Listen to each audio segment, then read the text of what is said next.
Good morning, everybody. Welcome to a Business Accelerator Blitz from the team at Exit Your Way. My name is Ira Bowman. I'm joined right now by Johnny Kingman and Damon Pasolka. We're excited to share with you information that we have been using at Exit Your Way to help our clients build their businesses, not only now, but also for the future. So when they sell. So what do we like to do? We like to help people build legacies that they can get more out of their business while they run it. And then it's worth more when they sell it. They walk away with more. And that's pretty much the goal. We're going to share 12 practical tips today on how we're doing that, what you can do to implement it yourself. And then if you're interested, we're also going to share about a program that you could participate in and we can help you. And there's a peer-to-peer component. It's really exciting. Damon's going to be talking about that in detail today. So without further ado, Damon, Johnny, welcome to the show. And hello, everybody. One note, if you haven't already, this is an opportunity for you to tag your business and gain visibility, increase your visibility. 200,000 people follow me on LinkedIn. Let's get your name in front of them. But we're also on YouTube. I got 10,000 followers on YouTube, everybody. So get your name in front of everybody on Facebook, YouTube, and LinkedIn. Let's increase your visibility, your business visibility. Let's have some fun and learn some things along the way. Morning, Damon. All right, Ira. Well, I'm helping our partner Andrew is getting in here. I got to get him the link real quick. So there we go. Andrew. Good morning, Raha. I'm going to say hello to everybody. Say hello to people. We're going to get going here. I'm back. Thanks a lot, Ira. Heidi is one of my good friends. Heidi, good morning. She's joining us from Massachusetts. I'll actually be in Boston in June. Heidi, we have to get together for a drink or something while I'm out there. Good stuff. Yeah. Well, Ira, thanks for hosting this. We're excited about the Entrepreneurial Accelerator Blitz. You know, it's something that we've been doing, helping companies with for a long time, and we really are excited because now the program that we've taken from our larger clients, we can move it into a smaller client that actually can benefit from it with a more a program that can help them with some of the same techniques and strategies that we use in the other companies. So I'm excited to be able to share it with people today. I see the comments are banging over here on my screen to the right. I just kind of see them rolling to my thing, so that's good. I hope people get their questions in, because it can be as interactive as they make it, and we're going to take time throughout the program to answer those questions. So, and also too, if people want to ask questions, but don't want them to be public, they can always just message us or message you, Ira, and we'll answer them that way too. So I do want to introduce both Johnny Kingman and my partner Andrew Cross there. Hi guys. Okay. Hello all. We'll be rolling through the things. So Ira, where are we starting today? All right, so we've got the Entrepreneurial Business Accelerator Blitz. I don't know, does everybody know that I have dyslexia? I advertise this thing as the Enterprise Business Accelerator Blitz. I don't know if anybody noticed that. I just noticed that last night. I'm like, what? Oh man. Oh yeah, I see it. I used the wrong graphic. Anyways, it is a mouthful. Yeah, typos and stuff. Like, I read it and it looks like it's right, and then it isn't even right. So sorry about that, guys. But where we're at, let's see, this is the Entrepreneurial. I am one, but I can't say it. So there you go. Business Accelerator Blitz. We're going to start with the program. Damon, can you give us a rundown? What is the Entrepreneurial Business Accelerator? Yeah, it's a mouthful, man. We tried to figure out, we're going to make it simpler. We'll figure out a simpler name. And that will be something. Someone drops a simpler name in the comments. Gee, Manise, we need help with that. But anyway, the program, the Entrepreneurial Business Accelerator, really, it is a systematic approach to taking control of your business and getting it producing the results you want, really. And really, the program is no different than what you see larger businesses do and professionally managed business do. And why it works, it's because you have three key things that you're going to be doing. You're going to be consistently executing what you should be. You're going to learn it and apply some of the key techniques that you need to, like everything from KPIs and dashboard or measurements of a performance. And then you're going to, which I think is one of the most important things, you're going to develop an improvement routine, which is key, because nothing's ever 100% when you do it, right? In business, you always got to be looking and improving and looking and improving. And really, that's what this entire program does. Whether we're in a big company and we've got all kinds of people working in a big company, or it's a smaller company where it's more one-on-one with a small team or the owner individually, they all boil down to this kind of approach. And how do you do that? You have to have weekly training. It's like we have to be developing our mindset, our skills, and we do that with small groups. And it can be small groups within a company. It can be small groups across different companies. And then that's followed up with weekly individual consulting. And that individual consulting is a reinforcement. It's accountability. It's a strategic advisory kind of thing where you're going, okay, now you know the things you need to do. Let's make sure we're doing them. And that turns into also we're doing weekly performance reviews. And that's where you get that, okay, how did we do? What do we need to be doing better, changing to get on track of where we want to be? So that's really all that is. And it's simple. There's nothing that's rocket science about it. It just requires consistent execution. So that's a mouthful for what it really is, but hopefully by explaining it a little bit better, we're going to be able to answer some of the questions that the people have. Well, and we're going to explain this several times throughout the show too, right? Yep. So you may not have got it all yet right there, guys, but you're going to get it as we go. Right now, what we're going to do is so again, we have this broken down into 12 different steps, which correlate nicely because there's 12 months, okay? So we're just going to go. Andrew, I believe you're first here. So if you want to kick this thing off and let us know about the business pyramid. Yeah.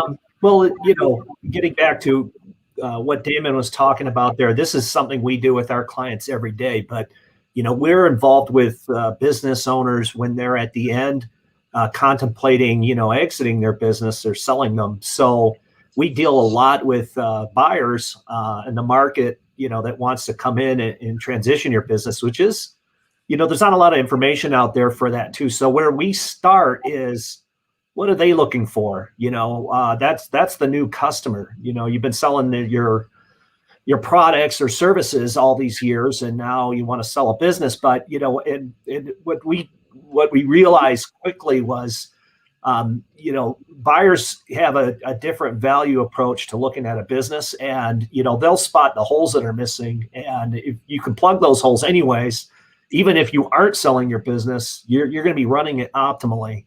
And so this pyramid here is basically, we're looking at building a machine, and it's based on, hey, this is what the buyers kind of want to see when they come in. Look, ma, no hands. This is a business that runs itself. Do you have the processes in place? Is it written down? Do your people know what their jobs are? Do you have the right people in the right seats? Are they making things happen? And a lot of small, medium businesses, what do we work with? They don't. They just maybe, they'll have some holes missing on the management side of things, or a lot of it is in the owner's head, not written down and not processed. So, that becomes a difficult thing to market a business and sell a business when the business owner is walking away and with him, basically the running of the business. So, this pyramid starts at the bottom. We try to go in to get the most value out of building your company is systemize and process sales. Sales makes, having that growth pattern. And surprisingly, people will say, yeah, sure, we always want more sales. We're always trying to do sales. But, really setting back and looking at, see how many resources or how much you actually put into it. But that's where we start, because when sales are growing, problems get solved. Of course, you can't have sales without profits. That takes management. That's, again, back to what Damon was talking about, measuring what you do. Again, we're not talking about some secret thing that we do. These are basic block and tackle business fundamentals, but it's rinse, wash, and repeat. The execution is the next step up the pyramid, taking your sales, your profits, and doing it in a repeatable fashion with processes and with the people in the right places at the right time. You have that solid foundation that gets up to the top of the pyramid, which is value. You're increasing value, increases the prospect of being able to transition out of your business. And at the very, very top too, which I think, a lot of small business owners don't think about this in this capacity. The big businesses want legacy. But, legacy is achievable even for a small guy. You can get that result if you build that pyramid up. Legacy being, this business will continue on without you, maybe multi-generational. You have a lot of stakeholders that got you here. You don't get there alone with your customers, employees, your vendors, your partners, your family.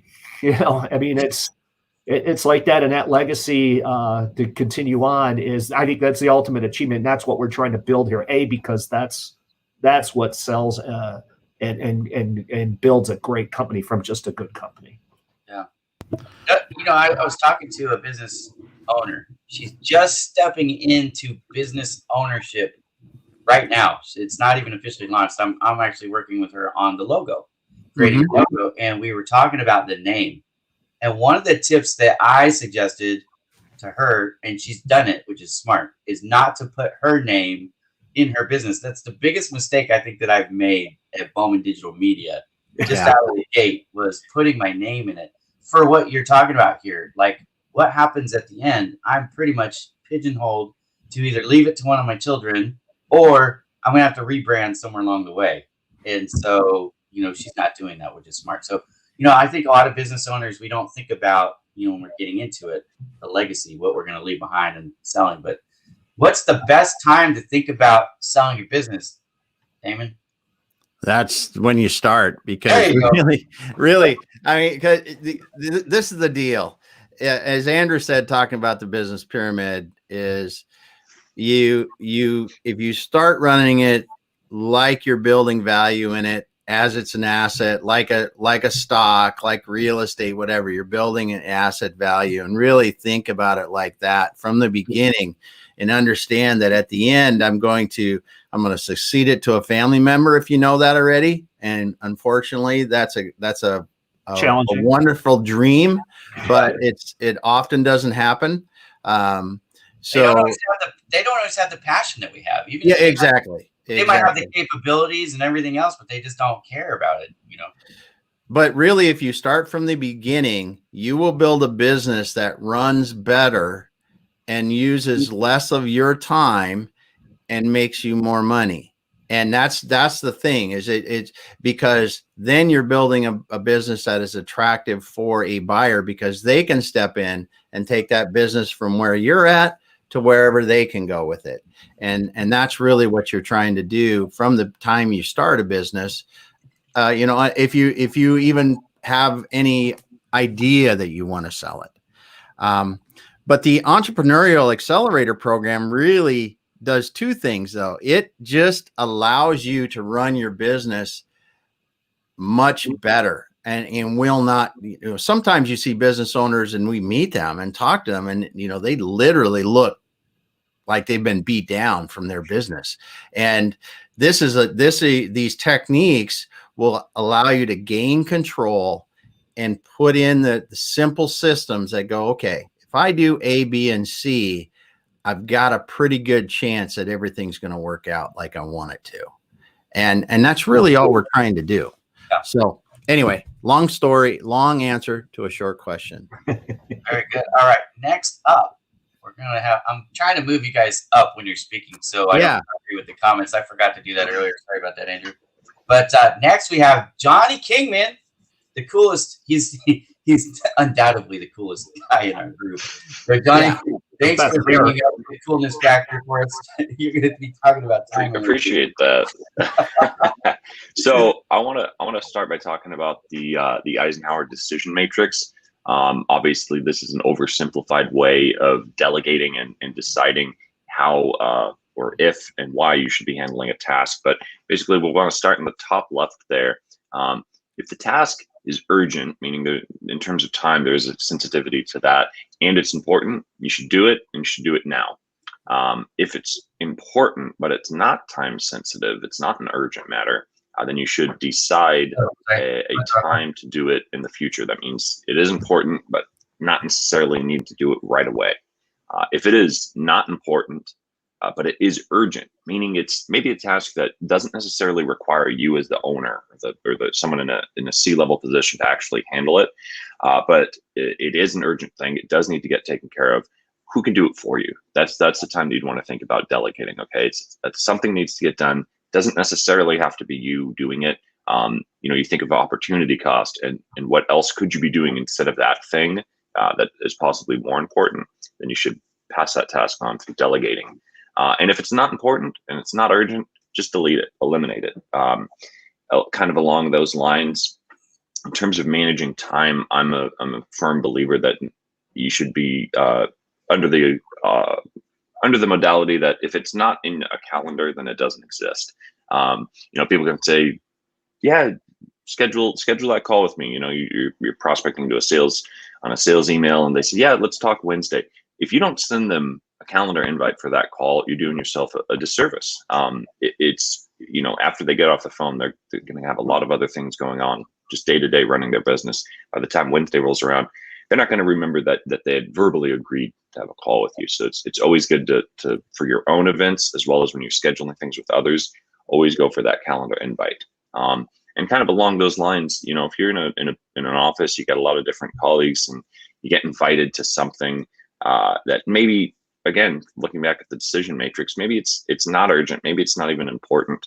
That might be one of those things that you can respond tentative. I know a lot of people shy away from doing that, but it is okay as someone who has a lot of things going on. It's okay for you to respond tentatively, just to let them know, hey, I might come. I don't want to overpromise, don't want to underpromise either.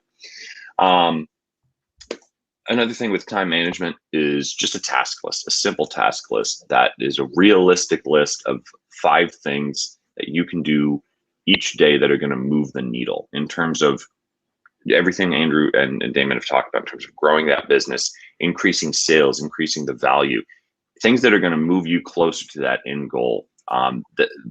Just keep it simple. Keep it a list of 5 things that you can do that are going to move the needle. All the other things, they'll fit in when they fit in. But make sure that there's 5 solid things you're doing that are going to increase your bottom line and get you closer to that legacy. Kind of along the same lines with managing time and just things coming your way. It's really important to filter out the noise these days. We have so many applications, so many pieces of technology that are great in terms of just ease of shopping and doing everything online. But I would encourage everyone to go through and do a thorough audit on their notifications on their phone. Maybe even just have it on do not disturb mode during the day. I think that truly whether you're in the middle of a sentence or in the middle of an email or in the middle of a spreadsheet, when something comes up and it's that notification, whether it's a text from home or an email or a LinkedIn request, and it breaks your focus, I mean, that's just never a good thing. It's really a good idea during the day to absolutely limit any time waster, any notification, anything that is taking your attention. Because you think about that, sure, okay, it was just 20 seconds, but over the course of the entire day or week, at scale, that's a lot of time. That is again, opportunity cost. It's taking your focus off the business, taking your eyes off the road, and definitely not doing your business the best service at that point. Yeah, I think when you look at entrepreneurs, time management is one of the things that if you can get control of your day, it's a huge win. And even to the point that if you're busy and you're running around doing whatever you've got to do during the day, scheduling blocks of time. I know Ira does this a lot. I do it too. And I know a lot of people I know do, but if you just need time to think or time to be in the office, schedule it on your calendar, block out an hour here and there so that automatically your calendar can overschedule, people in that time that you need to think. Give yourself that time, because if you need to be working out, if you need to be thinking about your next sales deal, whatever you're going to do, block out that time to think about it and prepare for it. I'm glad you said that, Damon. The personal care time is something. So I've been using block scheduling for the better part of 3 years now, maybe going on 4 actually. But the one thing that I wasn't doing in that was the personal care. So like sleep and exercise and even, dating my wife and hanging out with my kids. So I was getting my work done, but I wasn't doing the other things that are important to me. Now I've adjusted my blocks to include those things, and that's really helped me to get more out of my day and my week. And at the end of the week, I'm not filled with regrets going, well, I didn't get to go to that game, or I didn't get to spend time helping my kid with that project. Or, like this week, I actually took my wife out on a date and I took my family out to dinner, in the same week. That would have never happened before. So time blocks can give you, it's kind of like when you make a budget. When you set that budget, you don't feel guilty about spending money at the store anymore, or buying that thing. It's in the budget. It's the same thing with your time. When you allot for these things to watch a game or to go out with the guys or whatever, you don't have to feel guilty when you're doing it because it was in your budget. Budgeting money is easy. Budgeting time, that's not something you ever get back. And I think it's almost as important, if not more so, to really budget your time. I really think it's the most important resource we have is time. Yeah. Well, yeah, it amazes me as well when we're working with business owners too, how inaccessible they are and can be. And often it feels like they're hiding almost because I think they're deluged with, inputs from everywhere. But I point at the delegate button. That rolls back to delegate, make yourself accessible. It's a red flag. We have got clients that come in and I need to sell my business. I want to sell my business. It seems like it's the most important, but then and this is often, we know they're flooded, and the best time to sell your business is when you're busy, but then we don't hear from them for 2 or 3 weeks. Can't respond to anything, can't pick up the phone. That's a red flag. You've got a problem in your process there. Well, also, Andrew, I mean, we talk about this all the time.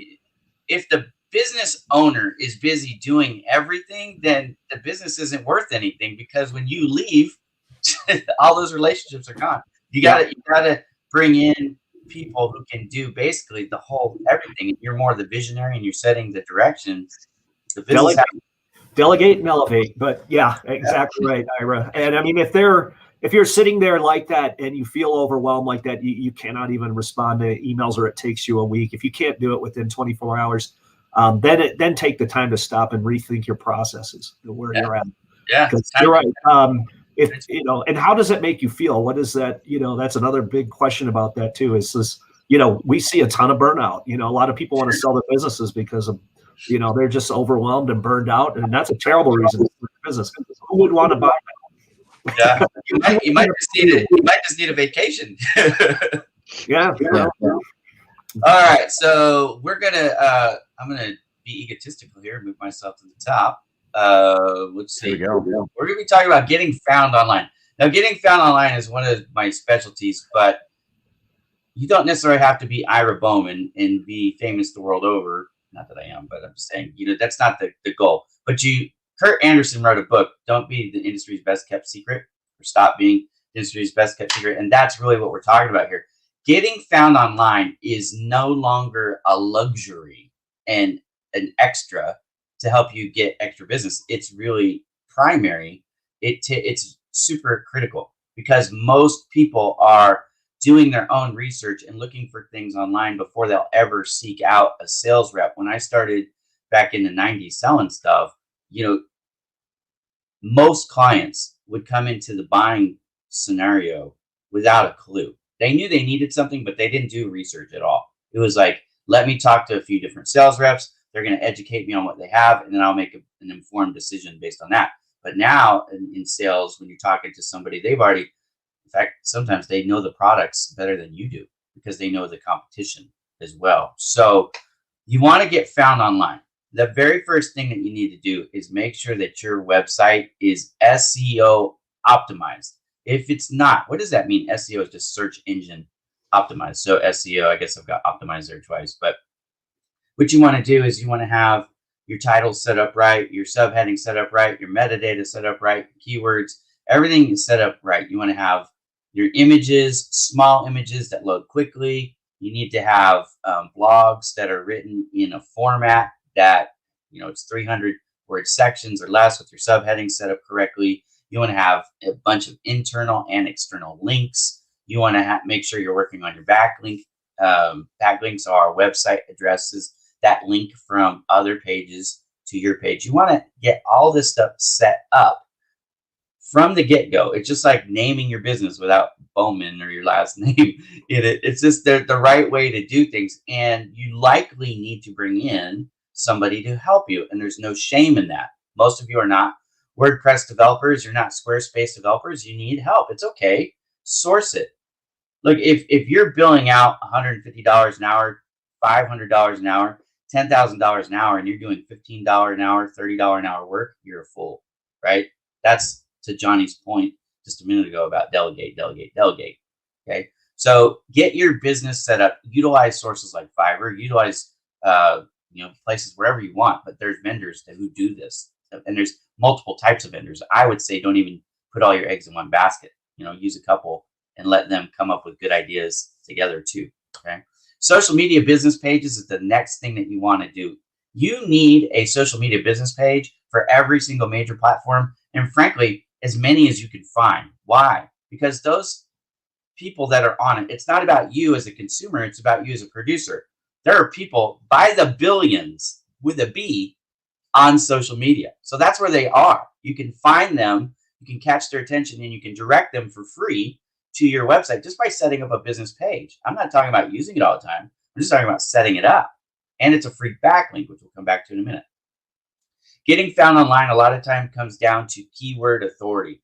So what you're going to do is you're going to give people information in blogs and white papers that they're going to consume. It's going to give them a reason to come to your website, but it's also going to give Google and Bing and everybody else a reason to serve your website as a domain or keyword authority on a topic.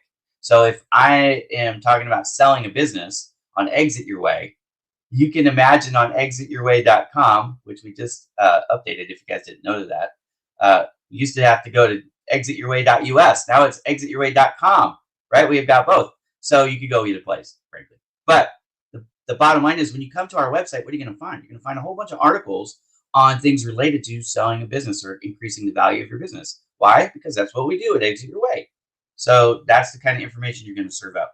Lead magnets. What are lead magnets? Lead magnets are basically specials that you would run on your website. It's promotions. It's information that you're going to give away in exchange for contact information. That's what a lead magnet is. But what does that do? It helps you populate your CRM so that you can then later, contact people when you have stuff that's relevant to them, right? Maybe it's industry specific.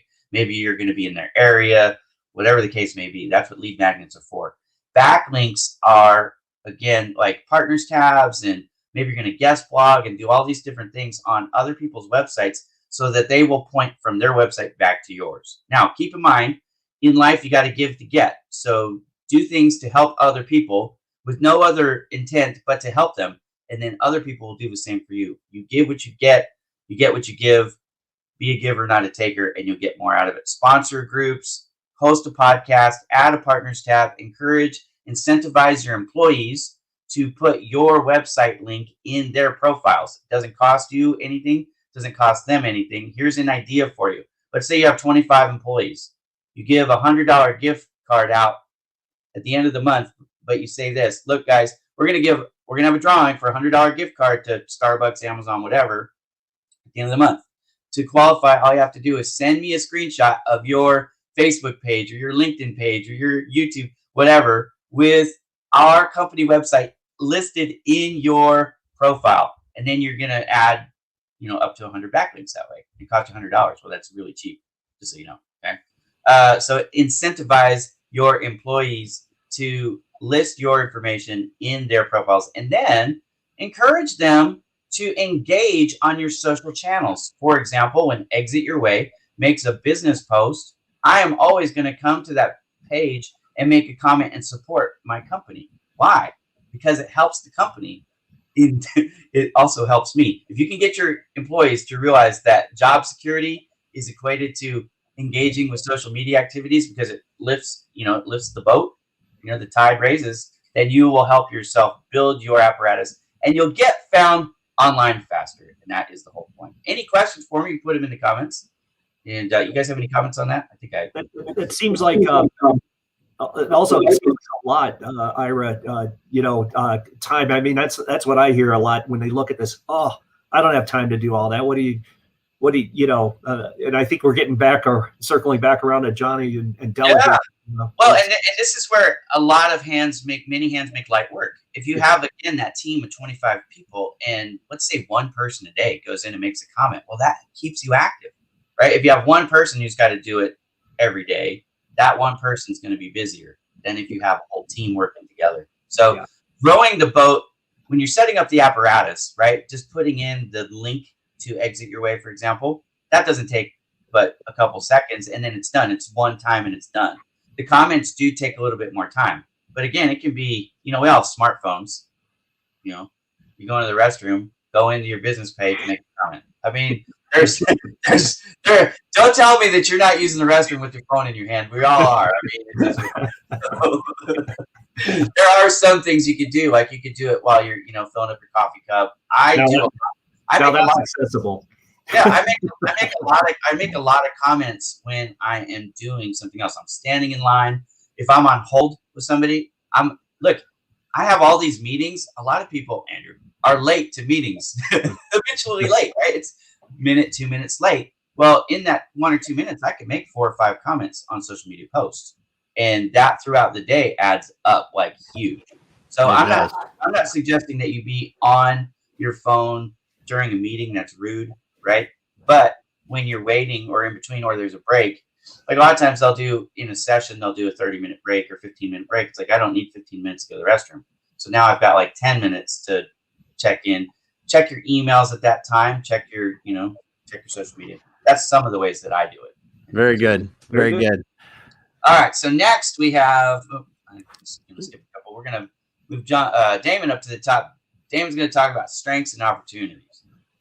All right. Well, thanks, Ira. We're going to keep moving on here. And why we focus on strengths and opportunities, I put why in everything we do because we need to understand, just like Andrew was looking at the business pyramid, if you don't know why you're working on something, you got to answer that question first. And when you look at strengths and opportunities, you want to understand your strengths. Why? Because it's going to show you where your competitive opportunities are. Like if we're a plumbing company and we have the best process once we get into somebody's home to make them feel so wonderful about the fact that we've just fixed their plumbing problem, and we have the most polite, the best dressed, the most, the streamlined process. So we put the booties on all the way into laying down a nice mat to protect the floor and the cabinetry if we're working under a sink or something, all those kind of things. We need to understand our competitive advantage, whether I'm selling outdoor equipment or I'm selling financial services or anything. What is your competitive advantage? What are you really, really good at? People talk about SWOT and they go strengths, weakness, opportunities, threats. All right, let's just, I'm not a big one on focusing on your weaknesses. Maybe you need to know them just so you don't get worse at them. But really focusing on your strengths allows you to develop competitive advantages that will drive better performance in the market. And it allows you to change your value proposition. So listen, if I'm that plumber that's that good, I focus on that in my commercials. I focus on that in my training. I focus on that with my customers and make them even more delighted about the service that I provided or about the products that I produce. And by doing that and focusing on those strengths, when you capitalize on them, you will capitalize on opportunities that others simply can't capture because of your strengths. If you are the best at something or you are better than the rest and continuing to get better, they aren't going to catch up. It's your deal. It's your part and you own it. Yes, you may not be for the masses, but for those people that care, and if it's a big enough thing to the overall customer base or potential customer base, you can really drive your business a long ways forward. I come back to an example, and I use plumbing a lot because there's one here in the area where I live that does a great job on it. And that is allowed them to double, triple, quadruple their sales over the years. And it's focusing on your strength, continuing to get better, capitalize on those opportunities, and think differently than your competitors. Your competitors are out there thinking, how can I deliver lower cost plumbing? And you're out there thinking, how can I deliver a better plumbing experience that people will pay more for? Those are two completely different things that as an owner, if you understand them, you can do things differently and generate business like nobody else. So I think, we work with small and medium businesses. And I think Damon, we're talking about staying in your lane here. I mean, yeah. How many times have we seen, we've gone into clients who have branched out, a metal fabrication shop that we worked with a few years back and then decided to get into submarine business. Yeah. Yeah. That you're not a conglomerate. This is what makes small, medium businesses strong. Stay in your lane and, build on your strengths, do it over and over again, back to processes. Yeah, it's a great point because as marketers talk about niching down, because there's plenty when you niche down and you get real focused. I think we were doing this before you really heard it in marketing because we knew you're good at this. Just keep getting better at it and keep making your customers happier. Yeah. It's hard to build a reputation for 17 different things. Yes. Exactly. Think about that, guys. You know what I mean? Like I had somebody, I've known this lady for years. Okay. Had known her as a real estate agent. That's how I've known her. So yesterday she made a post. Last night she made a post. And I put a thing on it in support of it. And the way it was phrased, I answered it with Bowman Digital Media in the answer because it was business related question. Anyway, she slapped my hands privately and said, I can't believe that you just advertised your business on my post when I have a marketing agency. And I almost fell out of my chair, first of all, because I was like, wait a minute, I thought you're a real estate agent. And second of all, who gives a flip? Like, I'm the only other marketing person you're connected to on LinkedIn. Come on. Anyways, whatever. But the fact is, like, I didn't know that she was even in that space. So, like, if you are going to take this change, pivot is the word seems to be everyone wants to use. If you're in a transition, you better make sure that your audience knows. I was still looking for, real estate opportunities for that lady. Like I said, I had no idea. Anyway. Yeah. It's a good example. It's a good example of, and one thing that you mentioned too, Ira, when we talk to people, we never worry about there's not enough business overall, right? Oh, there's enough business for everybody. Just 765 million people just on LinkedIn alone. I mean, there are billions, 4 billion people from my best efforts to figure this out. What are the total number of people on social media as a whole? 4 billion. Yeah. Now that's probably not accurate because there are bots and stuff, but so who knows how many are actual people. But the fact is, there's at least 1 billion people on social media, at least. Yeah. So if you're telling me that you and one other company can't split 1 billion people, you're really being. Yep. Good stuff. Don, if you're focused on your strengths and you're swimming in your lane and working hard, you don't have to worry about it. You don't have to worry about it. Nah, it just makes things better. But this is where, like, if you keep focusing on your strengths and niching down, I still say niche, not niche. I don't know. Yeah, that's how I learned it. Niche. So niche yourself down. You don't have to worry about it because your reputation will precede you. You'll have plenty of examples, referrals, case studies, all that stuff, right? If you're always like, oh, I want to be this and that and that and that, you're gonna be so shallow. You're gonna have any depth to you. Yeah, just look at if you want to be. And this is just a graphic that I like to use. Is man, if you niche down and you're the best you can be, you stand out in a crowd. And I'll look right at that yellow one. The third one to the right, that's the one my eye just automatically goes to that blue. I'm sorry, I said yellow. The blue one, right? Like it's right here. This is the one I'm focused on, right? Isn't that what everybody went straight to that one? Yeah. But it does. You set yourself apart. You really do. When you start to think differently, you think about your customers' problems and challenges in a different way, and you solve those differently based on your strengths. So good stuff. Well, let's continue on. They'll seek you out. What are you going to go to, right? I mean, obviously that's the one that your eyes are focusing on. The door swings in then. Yeah. So I believe this is you, Andrew. Yeah. Leadership role of the owner. Yeah. Leadership role of the owner, we originally started this whole presentation with leadership and starting at the beginning, but we decided, this makes more sense to really let's look at what we're trying to build here in a kind of organization. So we led off with the pyramid, but when we talk about leadership, this is a key component too. And it's amazing. Even when we get into businesses that have been around 15, 20 years and now are looking to sell, which is typically what we do, and we help them with that, we're still working on leadership.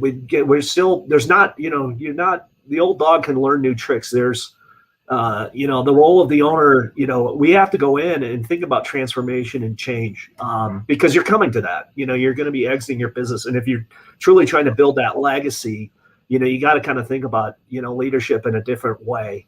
And there's all different types of leaders, but the role of the owner in this case, and this is something that can be learned, but it is more of creating and leading your people to be leaders. They're also stakeholders and have their own business and their own skin in the game.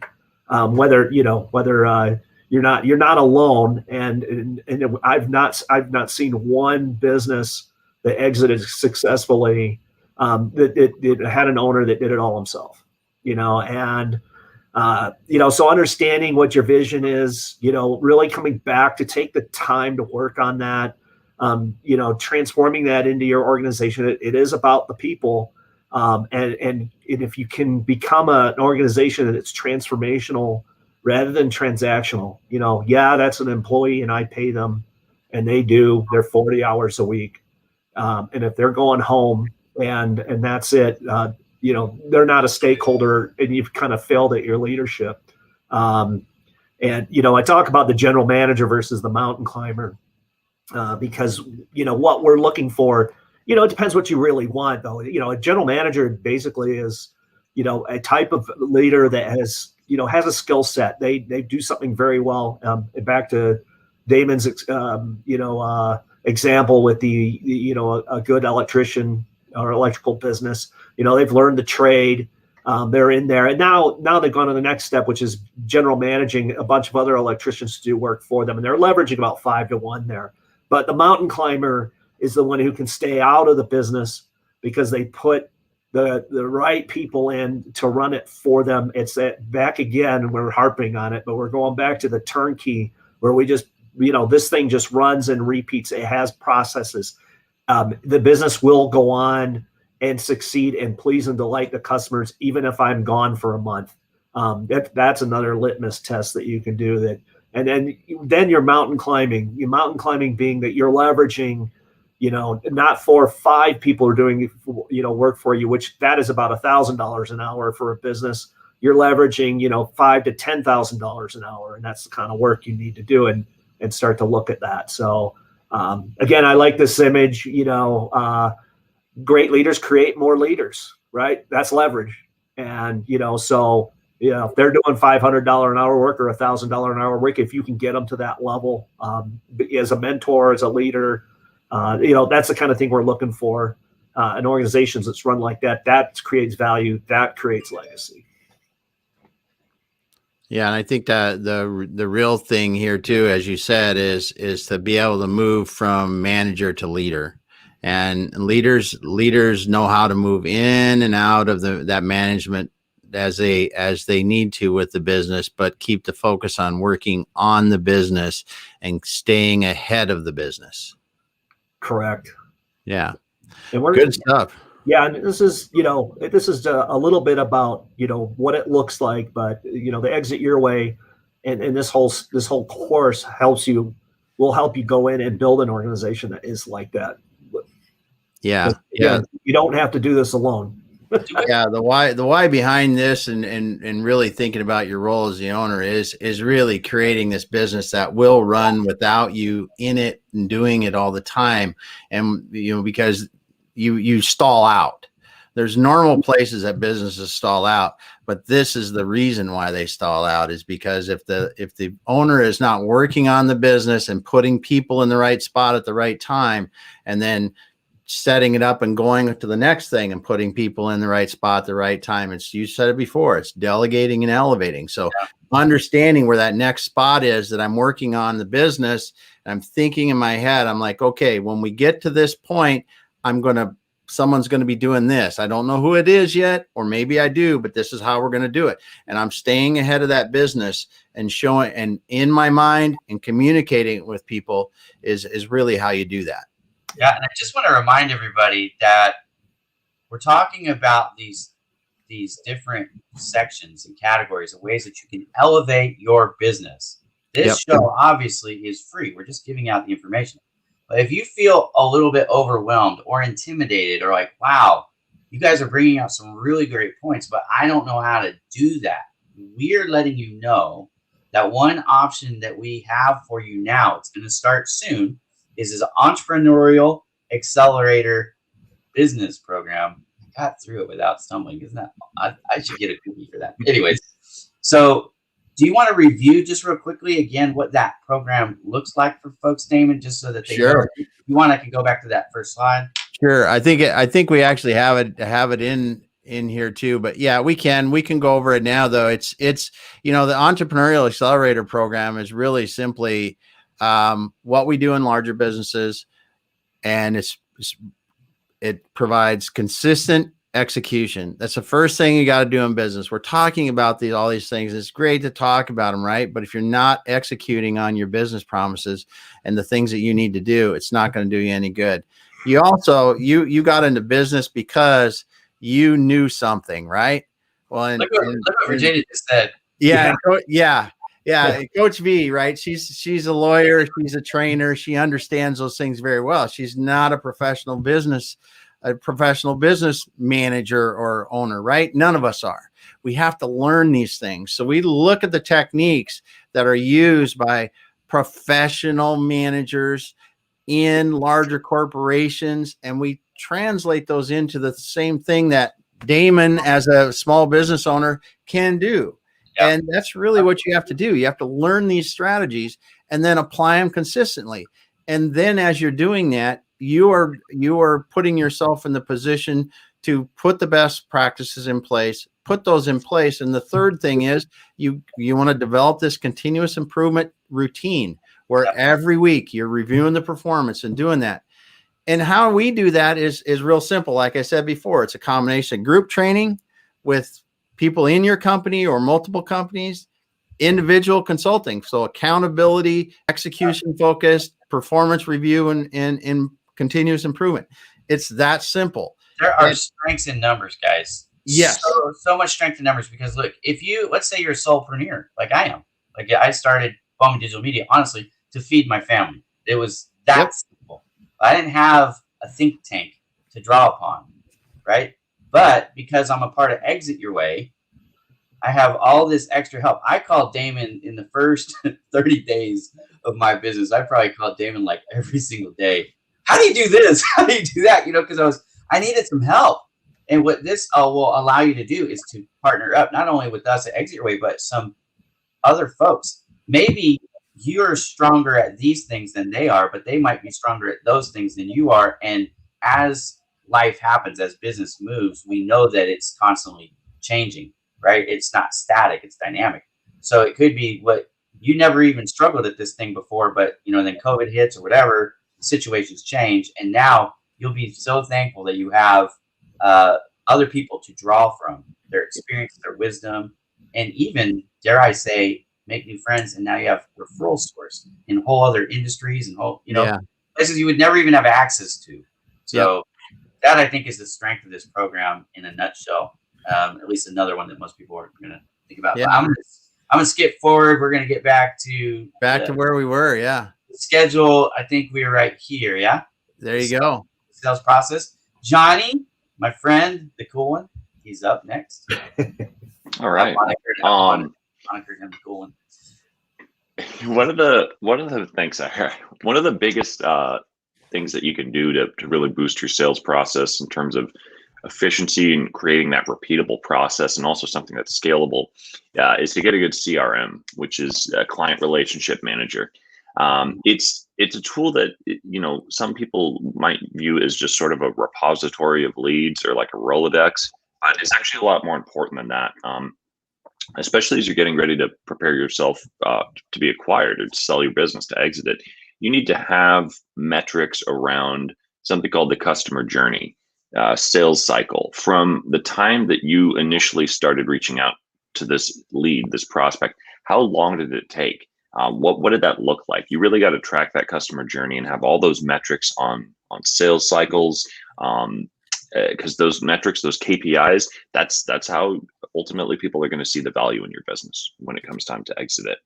Kind of along the lines of that prospecting, it's important to have a touch process that is clearly defined, meaning the activities associated with reaching out to them, whether that's LinkedIn messages, calls, emails. Do you leave a voicemail? What time of day do you call?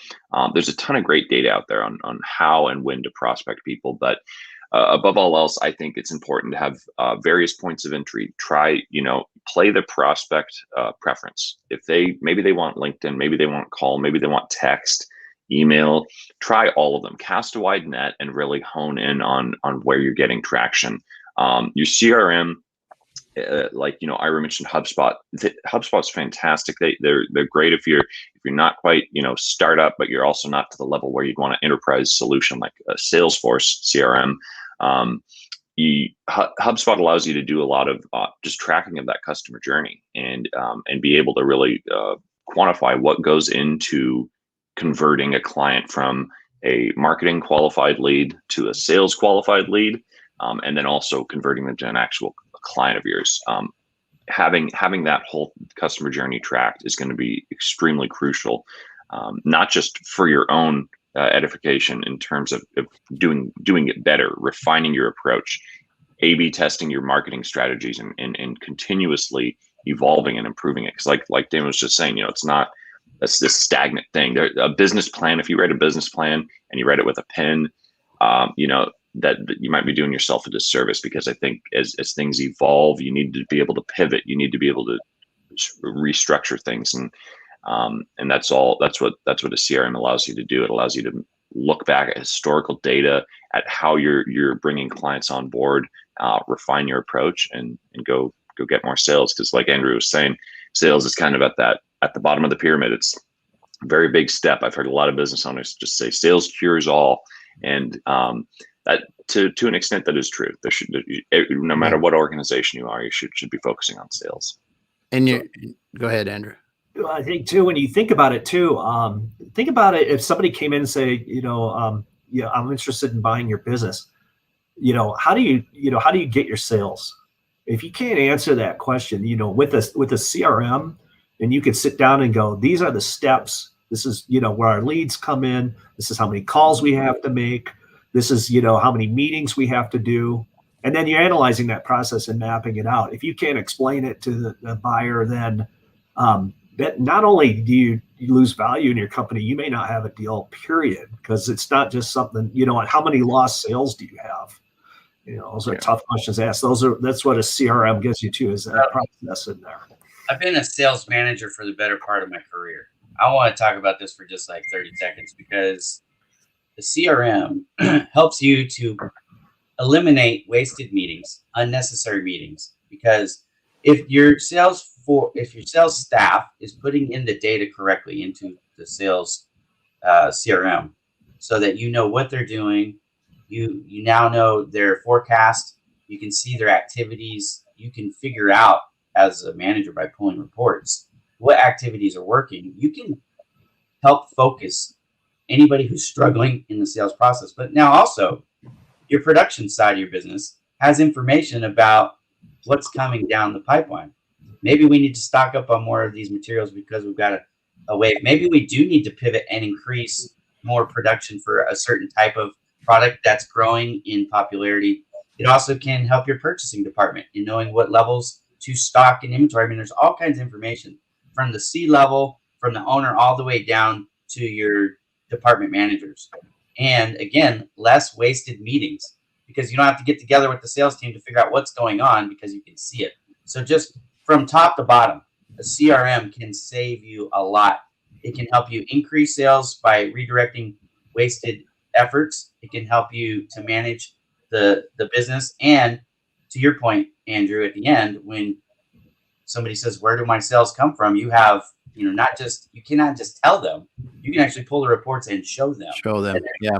So much more value in that, because these buyers, as we all know, are looking at this as an investment. They want to see quantifiable things, not just feel good stories. Like, oh yeah, we get these orders from this guy and we've been doing it for 30 years that way. Like, no, man, show me the data. So CRMs help with all that. Yep. Good stuff. Good stuff. All right. Let's move to the next one. Yeah, if you guys have questions about CRMs or whatever, feel free to reach out to me or to Johnny or any of us. We'd love to talk to you about it, because it seems like there's a lot of interest in CRMs and not many people know a lot about them. So we're happy to help with that. Yeah. So next is me. I'm going to put myself on top of a minute here. We're going to talk about customer persona. I'm going to make this one quick, only because we're going a little bit longer. We're behind here, so I'm just going to pick this up a little bit. The bottom line with customer persona, and you guys can see what I've written in this note. There's a lot. But basically, everything is foundational, or should be, based upon your customer persona. For example, I referenced that I'm doing that logo design for a new business owner here right now. And that was one of the things that I asked her specifically. Tell me who you're going after. Because even the artwork on the logo, even the fonts that we use, everything I'm going to try to craft in a way that it catches their attention, it's pleasing to them, it makes sense to them, because that's who we're going after. So identify your target from the very get-go. If you haven't done it already and you're already in business, I implore you to go back historically through your transactions and figure out who it is that you deal with. Okay, it's really that simple. But the data then can help you with everything else. It can help you shape who you're hiring. It can help you shape your marketing and sales strategies. it can help you shape which vehicles that you want to communicate. Should you be spending more of your time on the phone, for example, or email campaigns or direct mail campaigns or on social media? And even if it's so on social media, it can help you niche down. Maybe it's just on LinkedIn. Maybe it's LinkedIn and Facebook. Maybe it's Twitter and YouTube, wherever it may be. Don't let it be a decision based on what you like, because you're not the customer. Let it be informed based on who your customer is and what they like, their preferences. So do it from the point of view or the perspective of the persona that you're trying to attract. Now, keep in mind, you can study your the market often, because it can shift. It just because it was this way yesterday doesn't mean it's gonna be that way tomorrow. Focus most of your channels where your audience is currently at or where they're headed to. If you can aim just ahead of where they are, that's actually the best place to be, that leading edge. Craft your message that considers the point of view always from your audience. So don't talk about we, talk about them, right? And how you help them. Make sure your staff is communicating in ways that is pleasing to the target audience. For example, if you work primarily with introverts, don't speak to them like they're extroverts. There's the simple analogy for you to understand. And then again, reevaluate the persona periodically to make sure that it doesn't change. For example, at Exit Your Way, we had a persona built 2 years ago. We just re-looked at it again the last month ago. Well, shoot, man, it's actually based on our last year's worth of interactions. It's changed. And so we are changing our strategy based on that persona shift. So just because, again, it was like that historically doesn't mean it's going to be like that moving forward. And that's what I've got. If you have a question about customer persona and why it's so critical to your success, reach out to me. I'll have this conversation with you for free. So I think one of the, maybe Ira could talk a little bit about one of the best ways to really identify the customer persona is look at your best customers. Yeah, 100%. You have good and bad customers, right? Are we all familiar with the 80-20 rule? You know what I mean? Like, think about it that way. And I will tell you this: let your competition have the headaches. If you identify a vein that you get business from this particular vein, but it's always the pain in the butt vein, maybe we don't focus on those folks then in our advertising, in our marketing efforts. Yeah, we let our competitors have those pain in the butt ones, while we're dealing more with the ones that are more fun, more profitable, easier to deal with. So we're going to craft our campaign to focus on those and free up some resources in dealing with the problem childs. Yeah, that makes sense. Yep. Okay? So evaluate your customers. Where are they coming from? What are their titles? What industry are they in? How much do they spend? How many employees do they have? All those kinds of things, right? That you can look at, and then you can focus and craft your messages accordingly to go after more of the same.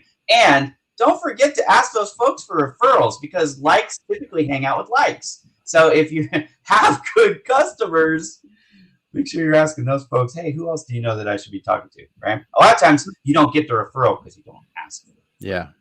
Well, it's listening. You got to listen to them too. Yeah. You waste a lot of time with the bad customers.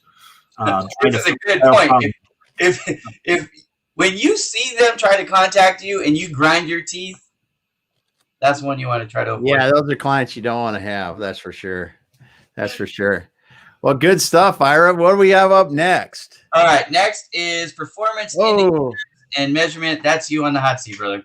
Wow. I didn't realize this because we do this a lot. So performance indicators and measurements, everybody talks about performance indicators. They call them KPIs. They call them, measures, whatever you want to call it. Right. It's as simple as saying, I want to talk to 10 people today. I want to sell $1 million today, whatever it is you want to measure it. I want to do something at a certain rate. I want to, whatever you're trying to measure. Why do you do this?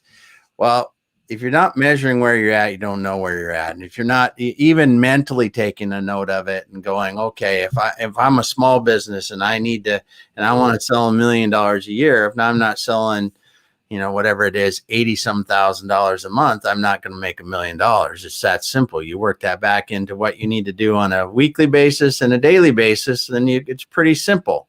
It's like if I need to talk to 10 people to get my sales that will generate, $80-some thousand a month or $200,000 a month, whatever it's going to be. Those are the things you need to measure.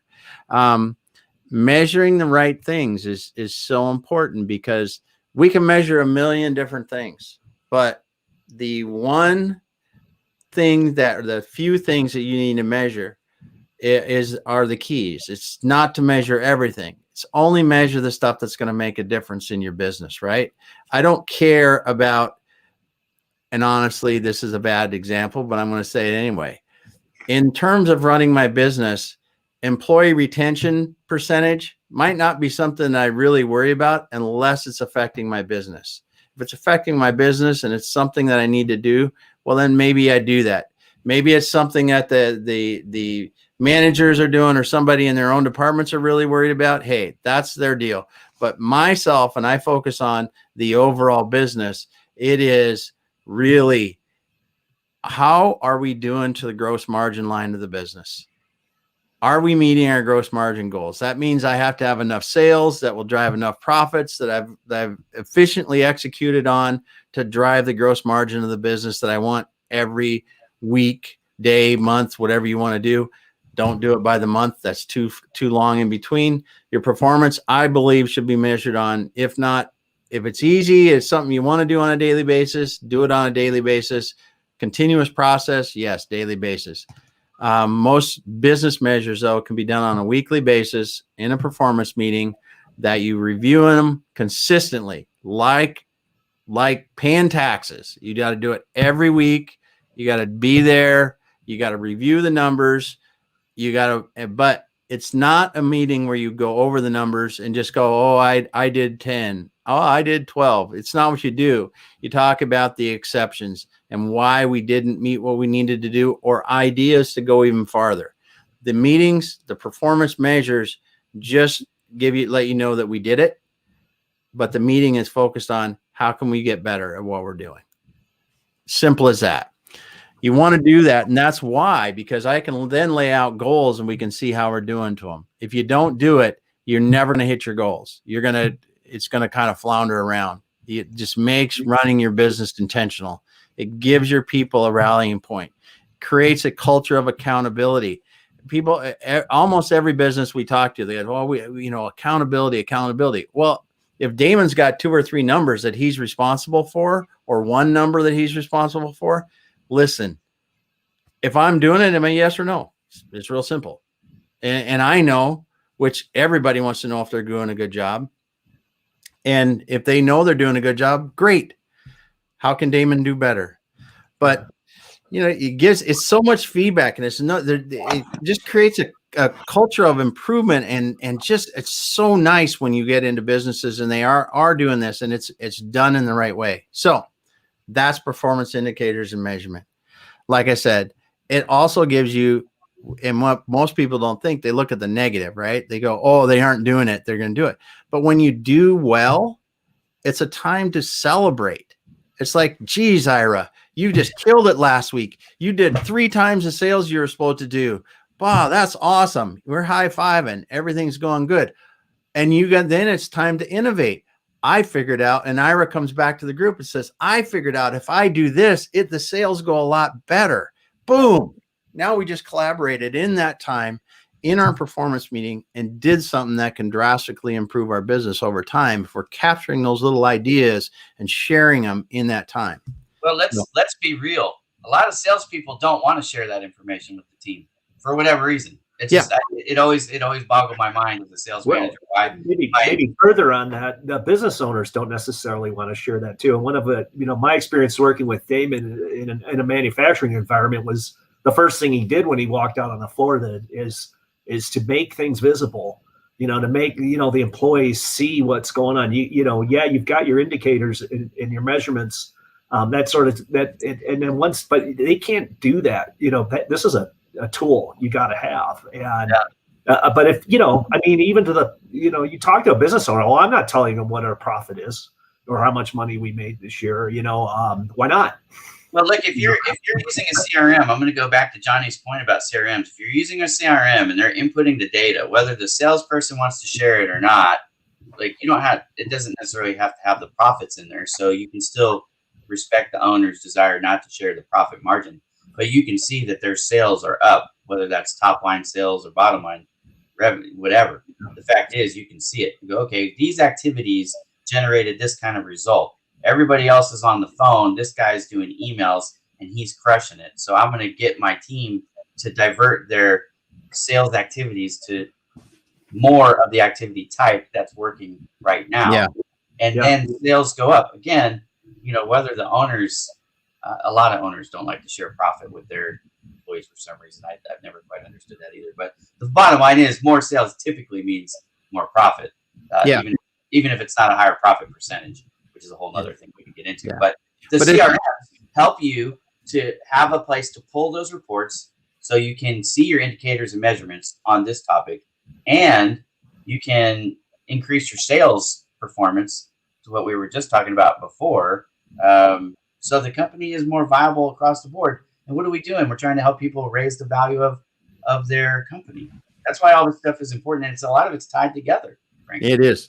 This is all tied together. And that's the thing. That's why when we go into clients and we start talking about it, they're really surprised at the breadth of what we have to work on in a company, because it's not one thing that will allow you to grow. It's not that you can be great at the operation of your business, but there's all this other stuff that has to work together. The sales, marketing, finance, leadership, all this got to work together to really get everything moving in the right direction. And your performance indicators in a performance management meeting where you're talking about performance and really doing this solidifies all that stuff is working together and moving you forward. Well, I will tell you too, I took over a job where when I first started, the process that they had in place, their standard operating procedure, it took me 2.5 business days out of the month to run all the figures that I needed to generate the performance indicators and measurements that the C team, because I was not on the C team, I was a department manager, but to generate all the information that they required for their meetings monthly. 2.5 of my days. By the time I finished the job, I was able to get all that done in just a few hours. Yeah. So getting the performance indicators and measurements, sometimes it's not even about the data. It's also about the efficiencies of how you're collecting the data, the best practices to get that data so that you can free up time to do other things that maybe are not more critical. But again, if you can open that throttle up and get it faster, then you can get more things done and gain efficiencies and the whole department's improvement. I was able, basically, instead of doing it for 2.5 days, we'll do it, let's say, a half a day, which is not how long it took. It took less than that. But that gave me 2 more days to do things like training with my department, ride-alongs, my own personal sales, as a contributor on the management team. For accounts and things. Like, there's so much here. We could park here all day. Yeah. It is the core of a lot of the work, and you're right. You have to be efficient in those measures too. So, all right, moving on here. I think I've got a brief sample, kind of showing what you're doing. This is a simple one for a construction company. They're doing electrical work. We're just looking at the sales. I'm going to zoom in here. So you can look at your goals. You can look at what you actually did in a week. You can go, okay, listen, what were my costs? What was my margin? Look at the sales pipeline, which is super important. So many businesses run without understanding what they have in backlog or quoted work. And then you're just looking at that stuff. And then, like I said, the example of down to the gross margin of in this example, the electrical costs. If my fixed costs are approximately $1 million a month, I need to make $250,000 a week in gross margin to break even. Boom. That's simple. Yep. You don't need all I know if I do that and these numbers are relatively accurate and I've got about $1 million in gross margin here, my financials will turn out right. If I wait until I get my financials come out, I'm going to be waiting. I'm not going to be knowing, and I might lose a hell of a lot of money in that month. Whereas we know when we're tracking this with our clients on a weekly basis, are we making money or not? Or at least do we think we are? And we get pretty damn close this way. Right. And these are the types of reports I'm talking about. So, I mean, you have managers across the board looking at these types of reports. So are they tracking the right data, to your point, the most important data? And how are they collecting the data efficiently to get sift through it faster, so that maybe should be 15 minutes a week or something like that. That shouldn't be long to do it. It should be pretty fast. It should be relevant information that they're using already to make decisions. So anyway, let's move on. We got a lot of stuff to cover in this. I'm really happy that we're doing it. So we talked about this before. This is our program applied. We're talking about why this, these situations, this, coming back again, using that weekly meeting for this consistent execution of these things, talking about these key techniques, and then, developing this improvement routine and going through the group training, learning about this stuff as a group. When all your managers understand why we're doing something, why we have a sales process, why we do the KPIs or the performance management, why we do a weekly performance meeting, why they should be doing it. That's the kind of stuff that we need to do. And then when we're holding everyone accountable, helping them with what they need with the individual and the performance reviews, not individual performance reviews, but company performance reviews, the weekly meetings, it gets executed. It happens. And that's just the way it works. So that's our Entrepreneurial Business Accelerator program in a nutshell, again, for those that haven't seen it. So we'll continue on. Ugh. Good one here, Andrew. All right. So Andrew, you are up next. Strategic planning. Yeah. I didn't even know we had a strategy.